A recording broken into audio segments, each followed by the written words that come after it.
2020년 우리 마지막 주일 예배가 되겠습니다. 오늘 우리 모든 성도님들한테 죄송한 말씀을 한 가지 드립니다. 오늘 온라인 라이브로 스트리밍으로 예배 실황이 중계가 됐어야 되는데 오늘 좀 사정이 있어서 그렇게 되지 못했습니다. 녹화되는 분을 유튜브에 업로드해서 우리 교회 여러분들께 알려드리겠습니다. 여러분 널리 이해해 주시면 감사하겠습니다. 그러면 오늘 2020년 마지막 주일 예배를 하나님 앞에 함께 드리시도록 하겠습니다.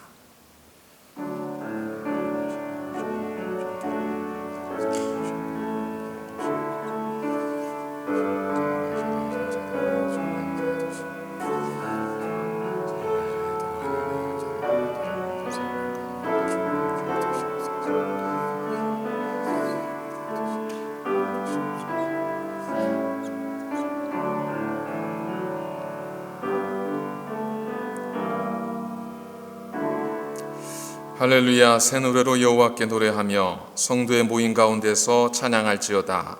여호와께서는 자기 백성을 기뻐하시며 겸손한 자를 구원으로 아름답게 하심이로다. 거룩하신 아버지 하나님, 2020년 저희들에게 한 해 새로운 마음으로 주셨지만 이제 그 한 해를 마감하는 이제 마지막 주일 예배를 하나님께 드리게 되었습니다. 우리의 과거를 돌아보지만 그 후에 젖어 있지 않게 하시고 내일을 주실 하나님에 대한 소망을 가지고 이 예배를 감격의 예배로 하나님께 드리게 하여 주옵소서. 성령 우리 가운데 함께 하시고 우리 예배를 온전히 흠량하여 주시기를 예수님의 이름으로 기도드립니다. 아멘. 찬송가 32장을 찬양드리겠습니다.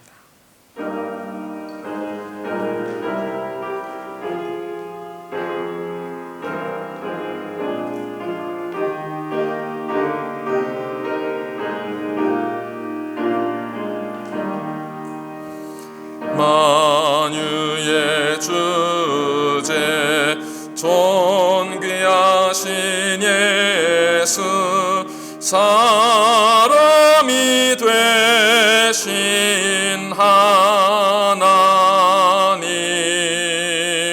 나 사모하여 영원히 섬길 내 영광 되신 주로다.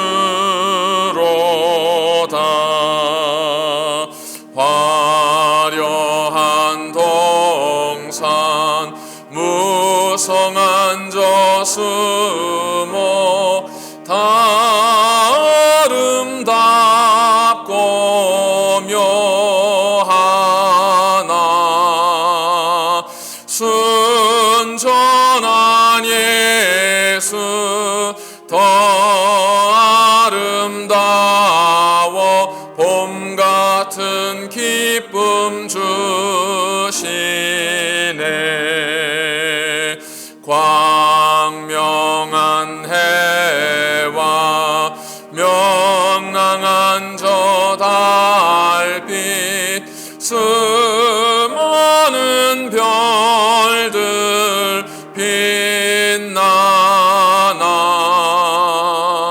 주 예수 빛은 더 찬란하여 참 비교할 수 없도다.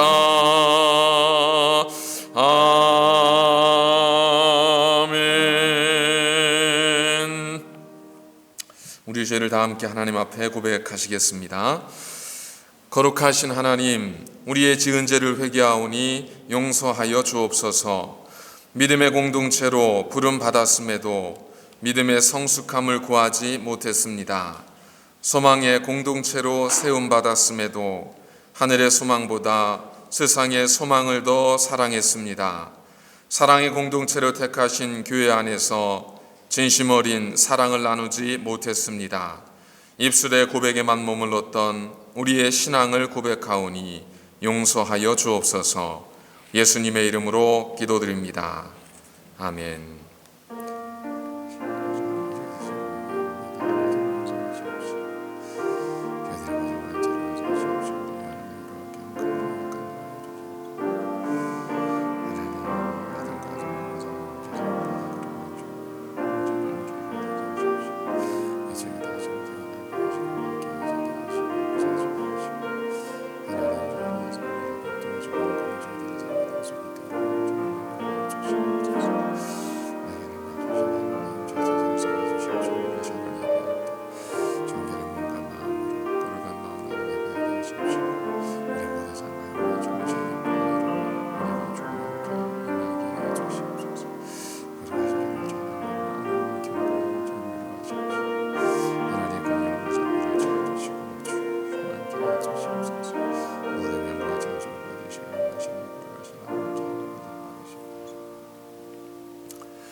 만일 우리가 우리 죄를 자백하면 그는 미쁘시고 의로사 우리 죄를 사하시며 우리를 모든 불의에서 깨끗하게 하실 것이요. 이 말씀에 의지하여 하나님께서 우리가 고백한 모든 죄를 또한 이 시간 용서해 주셨음을 우리가 믿음으로 고백하게 됩니다. 이제 이 믿음 안에서 자유하시고 자유를 주신 하나님께 감사하며 거룩한 백성으로 살아가시기를 바랍니다. 아멘. 찬송가 304장을 하나님께 올려드리겠습니다.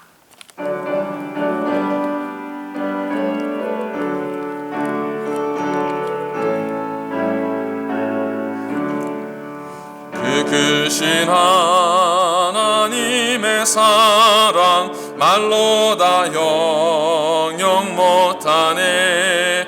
저 높고 높은 별을 넘어 이 낮고 낮은 땅 위에 죄범한 영혼 구하려 그 아들 보내사 화목제물 삼으시고 죄 용서하셨네. 하나님 크신 사랑은 증량 다 못하네. 영원히 변치 않는 사랑 성도여 찬양하세. 괴로운 시절 지나가고 땅 위에 영화 쇠할 때 주 믿지 않던 영혼들은 큰 소리 외쳐 울어도 주 믿는 성도들에게 큰 사랑 베푸사 우리의 죄 사했으니 그네 잊을까. 하나님 크신 사랑은 증량 다 못하네. 영원히 변치 않는 사랑 성도여 찬양하세. 하늘을 두루마리 삼고 바다를 먹물 삼아도 한없는 하나님의 사랑 다 기록할 수 없겠네. 하나님의 크신 사랑 그 어찌 닿았을까. 저 하늘 높이 쌓아도 채우지 못하리. 하나님 크신 사랑은 증량 다 못하니. 영원히 변치 않는 사랑 성도여 찬양하세.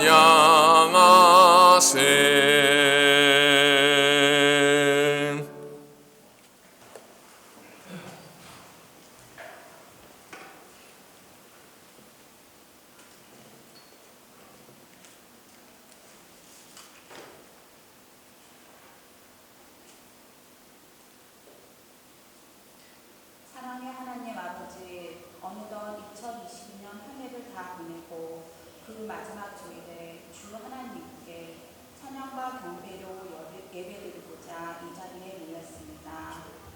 비록 한 자리에 다 모이지 못하였으나 새날 성도 모두가 온 마음과 정성을 다해 드리는 이 예배가 아버지 보시기에 참 좋은 참 예배되길 소망합니다.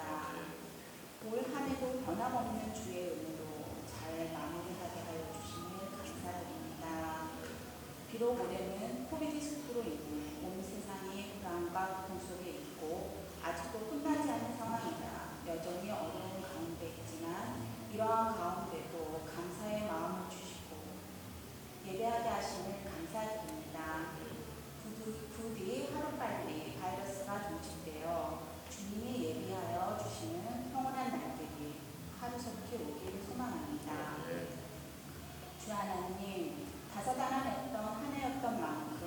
지나온 날들에 대한 후회와 주 앞에 부끄럽고 죄스러운 날들이었음을 고백합니다. 주를 찬양하고 예배드림에 게을렀고 주의 말씀대로 살지 않던 날들이 많았습니다. 주 하나님을 사랑하지 못하고 그저 우리의 안위와 평안을 구하기만 했던 한 해였습니다. 악하고 게으른 종으로 전락해버린 우리의 신령을 부디 불쌍히 여기시어 어두운 곳으로 들지 마시고 성령에 불렸어 잠자고 있는 우리의 영혼을 다시 밝혀 주시옵소서. 주님, 내 마음을 다하여 주 하나님을 사랑하기가 왜 이리 어려운가요? 주를 향한 마음이 한 걸음 나아간 것 같아 기뻤던 날들도 있었는데 지금은 오히려 10걸음 뒷걸음쳐 있는 것 같습니다. 기도의 응답으로 감사의 일들로 꿀처럼 단 말씀으로 주님은 끊임없이 저희를 어루만져 주시는데도 주를 향해 내딛는 저희의 발걸음은 더디기만 하네요. 주님, 내 이웃을 내 몸같이 사랑하라 하시니 가명은 더 어렵습니다. 겉으로는 사랑이라 말하고 속으로는 오히려 상처와 독이 되는 말들과 행동을 하였음을 고백합니다.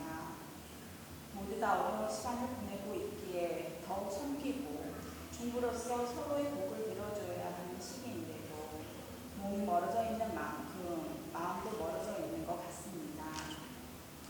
오늘 이 시간 이 예배를 통해 이러한 모든 죄를 십자가 아래 내려놓고 주 아버지께 고백하오니 주의 보혈로 우리 모두가 죄를 씻음받아 새 사람으로 거듭나는 성령 체험하게 하여 주시옵소서. 새날의 모든 성도가 다시 온 마음으로 주를 찬양하고 성도 간에도 사랑과 신뢰로 서로 간의 상처를 보듬어 주어 새로이 성령의 물길이 타오르는 복된 교회가 되기를 간절히 소망합니다.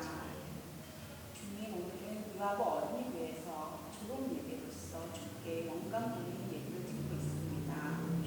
특별히 우리 승달의 모든 자녀들을 축복하여 주사 주의 자녀들이 예수님을 닮은 아이들로 성장하게 하여 주시고 그 아이들이 있는 곳 어디서나 주의 향기가 넘쳐나 주님의 복음을 전하는 귀한 종들로 사용하여 주시옵소서.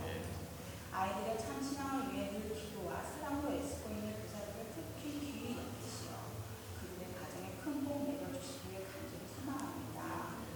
더불어 하나님의 교회와 나라와 예배를 위하여 헌신하는 모든 손길에도 주님의 축복이 함께 하시기를 소망합니다. 주 아버지, 다가올 2021년 새로운 한 해는 저희들에게 또 어떠한 모습일지 기대가 됩니다. 그 어떤 일이 펼쳐지든 늘 우리의 마음이 하나님을 향하게 하시고 늘 우리의 중심에 하나님을 모시고 경배케 하시며 말씀대로 살아가려 노력하는 순종하는 자의 삶을 살게 하여 주시옵소서. 또한 기독하되 적어 하나님께 드린 생활 성도들의 모든 기도가 다 이루어지는 귀한 한 해가 되기를 간절히 소망합니다.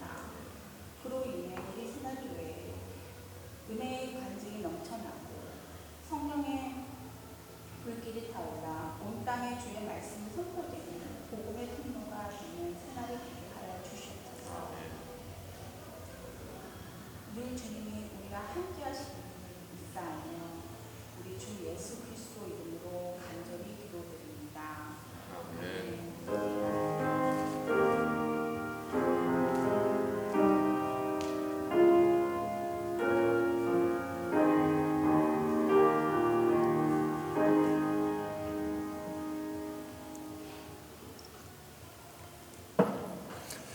오늘 주신 하나님의 말씀은 우리 신약성경 누가복음 24장 50절에서 53절까지의 말씀입니다.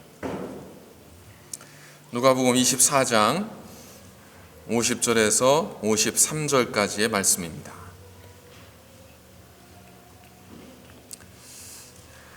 제가 봉독을 해드리도록 하겠습니다. 신약성경 141쪽 누가복음 24장 50절에서 53절의 말씀입니다. 예수께서 그들을 데리고 베다니 앞까지 나가사 손을 들어 그들에게 축복하시더니 축복하실 때에 그들을 떠나 하늘로 올려지시니 그들이 그에게 경배하고 큰 기쁨으로 예루살렘에 돌아가 늘 성전에서 하나님을 찬송하니라. 이는 하나님의 말씀입니다. 아멘.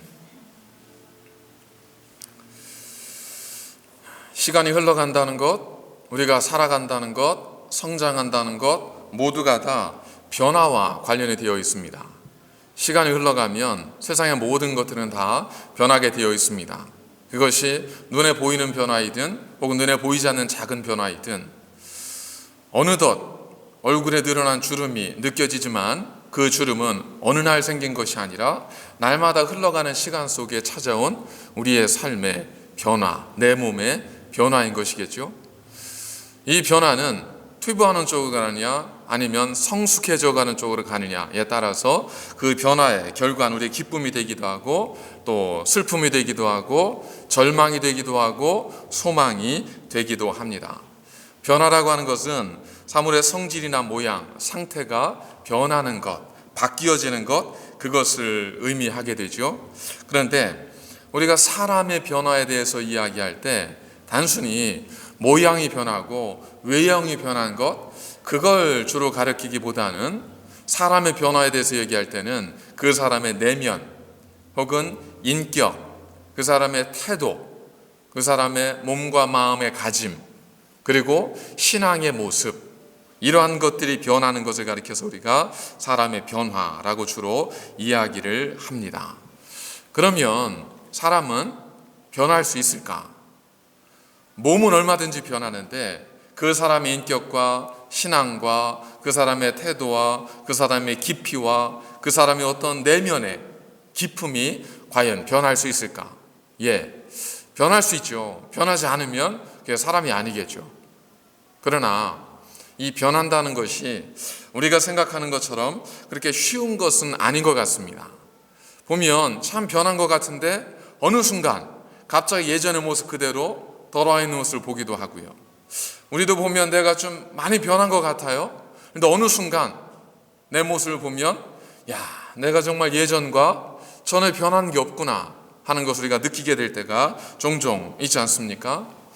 영국의 그 경제학자인 존 케인즈는 변화에서 가장 힘든 것은 새로운 것을 생각해내는 것이 아니라 이전에 가지고 있던 틀에서 벗어나는 것이다 라고 이야기를 했습니다. 우리는 변화를 이야기하면 뭔가 새로운 것을 가져오고 새로운 것을 생각하고 새로운 것을 품게 되면 그것이 우리에게 변화가 될 것이라고 생각을 합니다.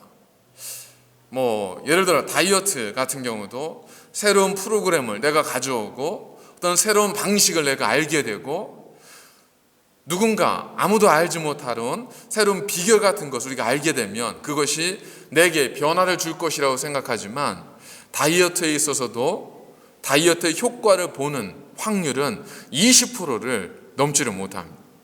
그러니까 변화한다는 것은 결코 쉽지 않습니다. 왜냐하면 변화는 새로운 것을 가져오는 것에 방점이 있는 것이 아니라 과거에 낡은 나를 변하지 못하도록 나로 과거에 묶여 있도록 나로 과거에 매여 있도록 만드는 그 관성에서부터 그 낡은 습관에서부터 우리가 벗어나는 것이 변화의 출발이기 때문에 변화는 과거를 떠나야 하고 과거에 익숙한 것에서 깨어져야 되기 때문에 변화는 결코 쉽지 않습니다. 우리가 가지고 있는 사고와 행동과 어떤 생각의 패러다임에서부터 우리가 깨어뜨려지지 않고 벗어나지 않으면 변화는 그냥 단순한 외형의 변화, 잠깐의 변화에 그칠 수밖에 없습니다. 우리는 매년 새로운 해가 시작될 때 변화를 꿈꾸고 변화를 위해 새로운 시도를 갖습니다. 그러나 이렇게 마지막 정도가 되면 우리는 그 지나온 한 해를 반추하면서 내 삶에 어떤 변화가 있었는가를 생각해 보면 참 절망스럽죠. 과연 우리가 새로운 것이 없었을까? 새로운 프로그램이 없었을까? 새로운 시도가 없었을까? 아닙니다. 아마도 수많은 시도들을 우리는 했습니다. 그렇게 질문하지 마시고 한번 이렇게 질문해 보시면 어떨까요? 나는 정말 내가 2020년 1월에 그때까지 가지고 있었던 내 낡은 관습과 습관들, 이러한 것들을 나는 2020년도 한 해에 얼마나 버리려고 노력했고 얼마나 깨트렸는가, 그때의 습관과 지금의 습관에 변화가 있는가를 생각해 보면 내 삶의 변화가 얼만큼 주어졌는가 우리가 가늠해 볼 수 있다는 겁니다. 붕어빵을 아시죠? 붕어빵은 어디에서 나와요? 주인의 정성에서 나오는 것이 아닙니다. 붕어빵은 장사하는 사람의 뜨거운 열정에서 나오는 것이 아니라 붕어빵은 그 틀에서 나오는 거예요. 그 틀에 밀가루를 집어넣으면 착한 사람이 넣든 나쁜 사람이 넣든 재주가 있는 사람이 넣든 그러지 못한 사람이 넣든 나오는 건 다 붕어빵입니다. 물론 맛은 다를 수 있겠지만 나오는 건 다 붕어빵이에요. 붕어빵을 만드는 것은 만드는 사람의 열정이 아닙니다. 그 틀이에요. 마찬가지로 인생의 변화, 삶의 변화를 만들어내는 것은 우리가 어떤 열정을 가졌느냐, 이것도 중요하지만 케인즈가 이야기했던 것처럼 우리가 어떤 틀을 가지고 있는가, 어떤 틀로 내 삶을 바꾸어내는가 하는 것이 중요하다는 겁니다. 예수님께서 하신 말씀은 아니지만 고린도후서 5장 17절에 보면 누구든지 그리스도 안에 있으면 새로운 피조물이라. 이전 것은 지나갔으니 보라 새 것이 되었도다. 새 것은 어디에서 나와요? 그리스도 안에 있을 때예요. 우리의 인생이 세상의 만몬주의 안에 있지 아니하고 우리의 인생이 세상이 주는 행복의 틀에 있지 아니하고 우리의 생각과 우리의 삶과 우리의 목표가 그리스도 예수하고는 새로운 틀로 변화되어질 때 거기에서부터 참된 변화와 참된 기쁨과 인생의 새로움은 만들어질 수 있다는 겁니다. 그게 되지 않으면 우리가 아무리 뜨겁게 변화를 원해도 아무리 뜨겁게 인생의 새로움을 원해도 우리에게 새로움은 결코 쉽게 찾아오지 못할 수 있다는 겁니다. 그만큼 우리는 쉽게 사실 변하지 않습니다. 나이가 드셔갈수록 더욱더 추구하는 것은 안정이죠. 변화보다는 안정, 새로운 거 굉장히 싫어하십니다. 저희 교회는 그래도 연세가 이렇게 젊으시잖아요. 시드니에서 아마 몇 손가락 안에 들 정도로 이제 젊은 교회 가운데 하나인데, 그렇기 때문에 저희 교회는 그래도 변화에 대해서 성도들의 어떤 이 반발 이런 것들이 굉장히 약합니다. 변화하자고 할 때 대부분이 다 어떻게든 변화해봐야죠 이렇게 이야기하는 분들이 대다수예요. 그런데 많은 교회들이 이제 연령층이 높은 교회들에 가면 변화? 그걸 왜 해? 지금까지 힘들게 살았는데, 지금까지 얼마나 힘겹게 살았는데 또 뭘 바꿔? 그냥 가져 웬만하면. 이게 이제 대세거든요. 그러니까 변화라는 것이 연령이 깊어갈수록 사실은 더욱더 쉽지 않습니다. 시간이 지나갈수록 마찬가지입니다. 시간이 지나가면 그 시간 가운데 익숙해진 것이 있기 때문에 그래서 벗어나려고 하질 않아요. 그럼 관성이라는 것이 작용하지 않습니까? 그러다 보니까 더더욱 시간이 지나면 그것도 변하지 않는 거죠. 그래서 소위 말할 때 이제 개척교회의 운명 3년 안에 결정이 된다고 하지 않습니까? 그게 꼭 그렇게 되는 것만은 아니지만 어쨌든 3년 동안 새로운 변화와 시도와 이런 것들을 만들어내지 못하면 결국 고착화되어져 가는 과정, 화석화되어지는 과정을 거칠 수밖에 없다는 겁니다. 그러니까 여러분들이 작심삼일이라고 하지만 그 작심삼일을 넘기면 우리에게는 놀라운 변화가 나타날 수도 있다는 겁니다. 예수님의 제자들을 보십시오. 3년을 예수님과 함께 생활했습니다. 예수님의 제자들이 변했어요? 사실 변한 것 같지만 처음 예수님께 그들을 부르셨을 때와 마지막 십자가 앞에서 우리가 만나는 예수님의 제자들은 그렇게 많이 변하지 않았습니다. 3년이었지만 주님과 함께 날마다 동행하는 삶이었지만 그럼에도 불구하고 제자들의 모습은 많이 변하지 않았어요. 변한 것 같았어요. 예수님만 따를 것 같았어요. 예수님이면 전부인 것 같았어요. 그러나 예루살렘으로 올라가는 그 여정 속에서 제자들이 주님께 슬쩍 얘기했던 것이 뭐죠? 나를, 내 동생을 주님의 좌편과 우편에 앉혀 주십시오. 여전히 주님은 십자가를 향해 걸어가셨지만 제자들은 여전히 십자가와는 관련이 없었습니다. 자신들의 입신양명이었어요. 그 모습만큼은 그들이 변하지 않았다는 겁니다. 물론 입에 거룩함의 단어들이, 좀 거룩해 보이는 단어들이 얼만큼 담겨지느냐는 달라요. 우리 모습 속에 얼마나 거룩한 풍채가 풍겨나느냐 좀 다릅니다. 그것이 아니라 성경에서 말씀하고 있는 변화, 내 인격과 신앙의 변화의 측면에서 봤을 때 제자들은 결코 변했다고 말할 수가 없습니다. 그런 제자들이 누가복음 24장 마지막에 와서야 이 사람들이 좀 변했네 하는 모습을 보이게 되는데, 그 모습이 두 가지입니다. 첫 번째는 뭐냐면 그들의 큰 기쁨이 있었다는 겁니다. 여러분 복음서 한번 잘 읽어보세요. 복음서 읽어가시는 가운데 제자들이 정말 기뻐했던 것, 제자들이 정말 기뻐서 즐거워서 어쩔 수 없다고 하는 그런 기록들이 나온 장이 있는지 한번 잘 살펴보십시오. 오병의 기적, 거기에서 놀라기만 했지 기뻤다는 기록이 없어요. 풍랑 속에서 주님께서 제자들을 건져 주셨을 때도 그들이 놀라워했지 기뻐하지를 못했습니다. 그러니까 신앙생활이 날마다 충격인 거예요. 정말 저 사람은 저렇게도 되네, 나는 그러지 못했는데 놀라워, 충격이야. 이거에 다 신앙생활이. 사실 신앙은 기쁨이지 않습니까? 항상 기뻐하라, 쉬지 말고 기도하라, 범사에 감사하라, 이는 너희를 향하신 하나님의 뜻이니라. 여기까지는 아는데 우리가 그렇게 하고 쉽지 않지 않습니까? 어떻게 항상 기뻐하고 쉬지 말고 기도하고 어떻게 범사에 감사할 수 있겠어요? 데살로니가 후서 5장 마지막으로 쭉 가보세요. 이 모든 것들을 이루시는 이는 성령님이래요. 우리가 아니고. 그러니까 우리가 그래서 예수의 틀, 성령의 틀 속에 들어가지 않으면 안타깝지만 우리는 놀라며 충격 속에 살아갈 수는 있습니다. 저렇게 사는 그리스도인도 있네. 선생님 저게 가능해? 놀랄 수는 있지만 그것이 내 기쁨이 돼야 되지 않습니까? 기쁨이 없는 거예요. 제자들도 수없이 놀랐지만 기뻐했다는 기록이 거의 없습니다. 그런데 누가복음 24장에 와서는 그들이 큰 기쁨으로 충만해졌다고 이야기합니다. 두 번째, 그들이 하나님을 찬송하니라, 하나님을 경배하니라. 여러분, 제자들이 하나님을 찬양했던 얘기, 예수님을 경배했던 얘기가 나와요? 없습니다. 복음서에 그들이 하나님을 찬양했다, 하나님을 경배했다, 예수님을 찬양했다, 이런 얘기가 나오질 않습니다. 주님과 늘 함께 있었고 주님을 사랑하는, 너희가 나를 사랑하느냐, 사랑합니다 정도는 할 수 있었어요. 그러나 그 주님을 경배의 대상으로, 찬양의 대상으로 고백한 적이 없어요. 그랬던 그들이 변했습니다. 주님을 경배의 대상으로 보기 시작했습니다. 그 일이 어디에 있었냐면 베다니에서 있었습니다.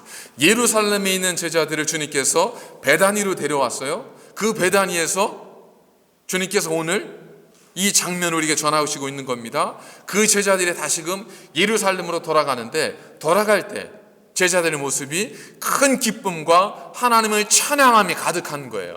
그러니까 베다니에서 무슨 일이 있었던 거죠? 베다니에서 뭔 일이 있었던 거예요?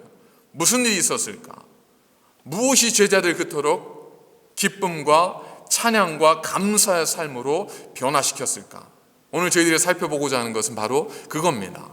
우리가 두 가지를 이곳에서 발견할 수 있습니다. 어떻게 주님께서 3년 동안 제자들 끊임없이 훈련시키시고 변화시키시고 다 노력했지만 십자가 앞에서 전혀 변한 모습이 없었거든요. 좋을 땐 좋고 싫으면 싫은 거예요. 기쁠 땐 기쁘고 슬플 땐 슬픈 거예요. 내가 할 수 있으면 하는 거고 못하면 못하는 거예요. 그것이 제자들이었었는데 이제 제자들이 바뀝니다. 제자들이 어떻게 하죠? 사람들이 너 그 말 하지 마 그랬더니 뭐라고 했죠? 제자들이 공회에서 내가 보고 들은 것을 내가 말하지 않을 수 없노라. 예가 아니에요. 내가 말하지 않을 수 없노라. 그들이 핍박이 오고 환란이 왔지만 더 이상 그들은 도망치는 자들이 아니었습니다. 사도 바울은 오히려 그것을 거룩한 흔적으로 기뻐하면서 내가 이 흔적을 가졌으니 누구도 나를 괴롭게 하지 말라고 흔적을 자랑했습니다. 어떤 변화가, 무엇이 이들을 변화시켰을까? 이것이 절대적인 요인은 아닐 수 있겠으나 오늘 말씀의 기준에서 우리가 한번 어떻게 우리의 삶을, 우리 자녀들의 삶을, 우리의 서로의 삶을 좋은 방향으로, 성숙한 방향으로 변화시킬 수 있을까 하는 것을 주님을 통해서 우리가 좀 두 가지로 배워보고자 하는 겁니다. 첫 번째는 뭐냐면, 첫 번째는 축복입니다. 예수님께서 제자들을 베다니로 끌어오신 다음에 그들에게 하신 첫 번째 일이 뭐냐면 두 손 들어서 그들을 축복하신 겁니다. 우리 부모가 자녀를 축복하죠. 목회자 성도들에게 하나님의 축복, 하나님의 복을 빕니다. 이게 축복이죠. 서로가 또 축복도 해요. 그런데 문제는 뭐냐면 그들은 지금 축복을 받을 만큼 어떠한 일도 한 적이 없습니다. 그들은 예수님을 따라다닌다고 했지만 결정적인 순간에 예수님을 떠나버리고 도망쳤습니다. 예수님이 부활하신다고 3번이나 예언의 말씀을 하셨지만 그들은 전혀 그 사실을 믿지도 않았습니다. 주님께서 그들을 찾아오셨을 때 그들은 너무나 놀랐어요. 그 안에는 내가 보지 않고는 믿지 않겠다고 고백하는 제자까지 있을 정도였습니다. 자기는 아니었지만 자기들과 함께했던 12명의 제자 가운데 한 사람은 주님을 팔아넘기기까지 했습니다. 그들은 어떤 모습으로 보아도 주님의 축복을 받을 만한, 주님이 내가 너를 축복한다라고 하는 이야기를 들을 만한 그런 행동을 한 적이 없습니다. 면목이 없는 거죠. 자격이 없는 거죠. 낯이 없는 겁니다. 그런 제자들을 주님께서 베다니에 모아놓고 주님이 그들을 위해서 하신 첫 번째가 바로 뭐냐면 축복한 거였습니다. 그들에게 복을 빈 겁니다. 마치 요한 3서의 말씀처럼 내 영혼이 잘됨처럼 내가 범사에 잘되고 강건하기를 내가 간구하노라. 내가 너희 영혼이 형통하고 너희 삶이 잘되기를 내가 비노라. 주님께 이런 축복의 말씀을 전한 겁니다. 제자들에게는 그건 너무나 놀라운 큰 충격입니다. 여러분, 사람을 변화시키는 것은 꾸중과 야단과 훈계가 아니라 사람을 변화시키는 것은 어떤 면에서 보면 이 축복과 칭찬이지 않습니까? 율법이 하는 일은 변화가 아니에요. 구약의 율법이 우리에게 하는 일은 죄를 깨닫게 하는 거예요. 깨달은 죄, 그 상태에서 새로운 삶으로 나아가도록 만드는 것, 여기에 필요한 것이 바로 축복하는 사람입니다. 우리는 정말 행복하지 않아. 우리는 왜 이럴까? 이렇게 이야기하는 그룹들, 그렇게 이야기하는 우리의 모습들 한번 잘 돌아보십시오. 그 안에 정말 상대방을 축복하고 상대방이 잘 되기를 기원하고 그를 위해서 마음껏 복을 길어주는 사람들이 얼마나 되는지를 한번 잘 살펴보십시오. 기쁨과 소망과 감사와 즐거움을 노래하는 공동체와 그러지 않은 공동체를 잘 비교해보면 능력은 별 차이 없습니다. 능력의 차이 뭐 대단하겠어요? 여러분, 그 우사인 볼트가 100m를 9.58인가 이렇게 57인가 뛰었지 않습니까? 여러분 100m 몇 초에 뛰세요? 넉넉하게 20초. 우사인 볼트보다 몇 초 느린 거죠? 한 11초나 12초 느린 거예요. 그죠? 그러시면 11초만 더 가시면 됩니다. 그거 별 차이 아니에요. 능력에는 사실 그렇게 큰 차이가 없습니다. 문제는 뭐냐면 비슷한 사람들이 모여 있는데 그 사람들이 서로를 축복하고 서로를 격려하고 서로를 위로하고, 물론 그 사람들이 그럴 만한 자격이나 그럴 만한 행동을 해서가 아니라 그저 안타까운 마음으로, 그저 사랑하는 마음으로 복을 빌어주고 그 사람을 위해서 한없이 축복하고 그 사람을 칭찬하는 사람과 그러지 않은 공동체는 같을 수가 없다는 겁니다. 우리의 관성을 깨트리는, 지나온 습관을 깨트리는 것은 율법이 아니라 사랑입니다.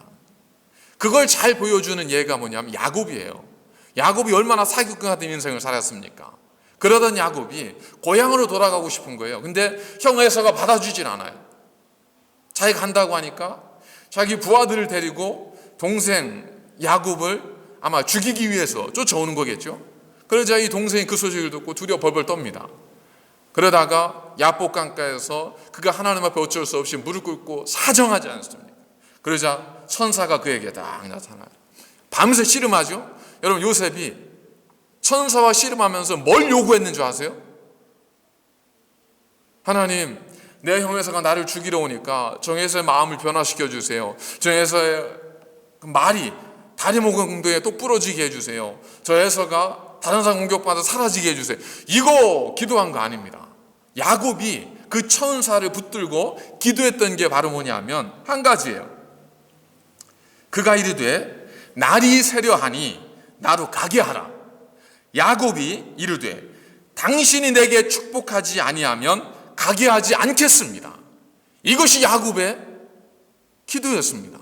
야곱이 원했던 것은 나를 축복하지 않으면 내 환도뼈가 부러지고 다른 어떤 큰일이 있어 내가 당신을 놓지 않겠습니다. 그는 한 가지를 요구했습니다. 나를 복 주십시오. 나에게 복을 주십시오. 그 한 가지를 위해서 천사를 붙들고 놓지 않았습니다. 그러자 천사가 그 정도야 뭐 내가 얼마든 할 수 있지. 네 이름이 뭐냐? 야곱입니다. 발 뒤꿈치를 잡고 나온 자. 다시는 너를 야곱이라 부르지 않겠다. 너는 이제부터 이스라엘이다. 이스라엘 뜻이 뭔지 아세요? 하나님과 겨루어 이긴 자라는 뜻입니다. 이게 말이 돼요? 여러분, 복은요 대부분 말이 안 되는 거예요. 자녀들에게 축복할 때 얘야 너는 앞으로 공부를 열심히 해서 올 말에는 50등에서 47등 정도까지 가기를 내가 축복하노라. 자녀가 그 축복을 받고 어떻게 생각하겠어요? 저주라고 생각하지 그걸 누가 축복이라고 생각해요? 축복은 뭐냐면요, 듣는 사람 이게 말이 돼? 하는 게 축복이에요. 그리고 하는 사람도 그냥 축복이기 때문에 뭐 돈 드는 거 아니지 않습니까? 말이 되든 안 되든 그 마음 담아서 전하는 것이 축복이에요. 하나님의 사자가 뭐라고 했습니까? 너는 하나님과 겨루 이긴 자다. 그게 가능한 얘기가 아니에요. 그러나 천사가 뭐라고 해요? 너는 하나님과 겨루 이룬 자다. 이긴 자다. 이스라엘 축복하지 않습니까? 그 다음 어떤 일이 벌어져요? 야곱이 그 이야기를 듣고 기뻐합니다. 그리고 담대히 에서 앞에 나아가지 않습니까? 더 이상 도망가지 않아요. 변했습니다. 뭐 때문에 변했어요? 다른 거 아니에요. 군대가 많아진 것이 아닙니다. 에서의 마음이 바뀌어서 변한 게 아니에요. 그 안에 하나님이 나를 복 주셨다고 하는 마음이 있으니까 그 인생이, 그 마음이, 생각이 변하게 되는 겁니다. 자녀들이 무엇을 깨달아야 되냐면 하나님이 자녀들을 너를 얼마나 사랑하는지 부모가 깨닫게 해주면 그러면 되는 거예요. 그래서 자녀들을 축복하실 때는 좀 과하다 싶을 정도로 막 축복을 하셔야 됩니다. 좀 얘가 들으면 나를 욕하지 않을까 싶을 정도로 마음껏 축복하셔도 돼요. 자녀는 그것 때문에 부모를 욕하지 않습니다. 에이라고 하지만 여러분도 그런 거 있지 않습니까? 야, 오늘 왜 이렇게 빛이 나세요? 그러면 뭔 빛이 나요? 하지만 돌아서서는 괜히 마음이 기쁘고 그 사람이 참 좋은 사람 같아 보이고 뭔가 대접하고 싶은 마음이 들지 않습니까? 복은 이런 거예요. 축복은 내 안에 있는 관성을 깨트리는 힘이 있습니다. 과거 낡은 습관들을 깨트릴 수 있는 에너지가 생기는 게 축복입니다. 그래서 누구를 만나셔야 되냐면 능력 있는 사람 만나지 마시고 축복하는 사람을 만나십시오. 저 사람은 항상 만나면 복을 빌어주고 나를 칭찬해주고 이런 사람이야. 그런 사람을 자꾸 만나셔야 돼요. 그럼 내 인생이 변합니다. 근데 그런 사람 만나기가 눈을 씻고 봐도 쉽지 않지 않습니까? 그러니까 어떻게 해야 돼요? 내가 그런 사람이 되면 되는 겁니다. 여러분, 하나님을 생각해 보세요. 믿음의 조상 아브라함을 부르실 때 하나님께 주신 약속이 뭐예요? 너를 축복하는 자를 내가 축복할 것이다. 너를 저주하는 자를 내가 저주할 것이다요. 우리가 먼저 축복하면 그 축복이 그에게 임할 뿐만 아니라 예수님께 제자들을 통해서 말씀하신 것처럼 어느 집이든 가든 내가 먼저 복을 빌라. 그가 합당하면 그 복이 그에게로 갈 것이고 그러지 않으면 그 빈 복이 누구에게로? 옆집으로 간다가 아니라 복을 빈 자에게 오는 겁니다. 그러니까 여러분들 복을 받고 싶은 만큼 복을 비십시오. 안 될 것 같아도 당신은 지금 나이가 50이지만 키가 180까지 클 것 같습니다. 막 빌어보세요. 최소한 웃기기라도 하잖아요. 이 험한 세상에 좀 그런 잠깐 웃을 수 있는 일들이라도 생기지 않습니까? 복을 비는 사람을 만나야 되고 복을 비는 사람과 함께 해야 되고 무엇보다 중요한 것은 내가 복을 비는 자가 되어야 됩니다. 그리고 우리가 복을 빌어주신 주님을 만나는 것이 가장 확실한 방법. 두 번째는 뭐냐면 경배의 대상을 만나는 겁니다. 우리는 수많은 사람들을 만납니다. 여러분 잘 생각해 보십시오. 여러분들이 만났던 사람 가운데 여러분들이 사랑한다고 말할 수 있는 사람이 얼마나 되세요? 여러분들이 만났던 분 가운데 여러분들이 정말 존경한다고 말씀하실 수 있는 분들이 얼마나 되세요? 한번 잘 집에 가서 생각해 보십시오. 내가 정말 저 사람을 사랑한다고 내가 고백할 수 있는 사람이 얼마나 될까? 더 나아가서 내가 존경한다고 내가 표현할 수 있는 만한 사람이 내 인생에 얼마나 될까? 여러분, 많을 것 같죠? 뭐 에디슨 이런 사람들 말고요. 여러분과 함께 할 수 있는 사람, 지금도 함께 하는 분들 가운데 그렇게 많지 않습니다. 10명 넘기기 참 쉽지 않습니다. 왜 그럴까요? 존경할 만한 사람이 없어서 그렇죠. 사랑할 만한 사람이 없어서 그렇죠. 그럴 것 같지만 사실 그건 아니지 않겠어요, 그죠? 예, 존경한다는 건 뭐겠습니까? 내 그 사람을 내 삶에 받아들이는 거죠. 사랑한다는 건 내 삶에 그 사람을 받아들이는 겁니다. 예수님께서 제자들에게 하신 것이 뭐죠? 능력을 주고 권능을 주고 뭘 주고 한 것도 있지만 가장 강력했던 것은 뭐냐면 받아들일 수 없는 존재들이 그 주님을 통해서 받아들여졌다는 것. 얼마 전에 슬기로운 감방 생활이라는 것을 이제 잠깐 봤습니다. 그래 봤더니 이제 그 머리 이렇게 빡빡으로 민 친구 다 보셨죠? 예. 뭐 세계의 명작이라고 하는 슬기로운 감방 생활 안 보신 분들이 혹시 계실까 싶습니다. 이 머리 깎은 사람 뭐 누구든 그 보스라고 생각되는 사람이 붙어서 사는 2인자 인생을 사는 사람이 주인공에게 모든 걸 다 맡기지 않습니까? 자 인생을 다 쏟아붓지 않습니까? 왜 그러죠? 그러니까 마지막에 했던 말 있잖아요. 나를 처음으로 사람으로 대접해 줄 분입니다. 자기가 인간이 인간으로 받아들여질 때, 사람이 사람으로 인정받아질 때 사람은 그런 사람을 존경하게 되고 그런 사람을 더 나아가서는 존재를 경배하게 되는 거죠. 경배는 사랑과 존경을 뛰어넘는 개념이지 않습니까? 사랑과 존경은 대부분 어디에서 기브 앤 테이크에서 와요. 나에게 사랑을 준 사람을 우리가 대부분 존경하게 돼 있고 나에게 사랑을 준 사람을 사랑하게 돼 있지 않습니까? 경배는 그걸 뛰어넘습니다. 주고받음이 아니라 경배의 대상은 내가 뭔가를 받지 않아도 내가 뭔가를 그분으로부터 어떤 존재로부터 내가 받을 수 없다 하더라도 주는 것만으로도 내가 내 삶을 내어 맡기는 것만으로도 감사하고 즐거움, 이것을 갖는 대상이 경배의 대상입니다. 제자들은 어땠습니까? 지금까지는 주님이 주셔야 감사했어요. 주님이 주셔야, 주님께 뭔가를 받을 수 있어야 기뻤습니다. 그래서 주님을 뭐로 생각한 거예요? 경배의 대상이 아니라 내 인생에 도움이 되어지고 내 인생을 편하게 만들어주시는 대상으로 주님을 따라 맡은 거예요. 근데 그 주님 십자가에 끝났습니다. 그러니까 더 이상 주님을 따를 이유가 없죠. 그랬던 그들이 주님을 통해서 인정되어져 용납되어 주는 겁니다. 그런 자신들을 주님이 축복한 거예요. 그러니까 제자들이 어때요?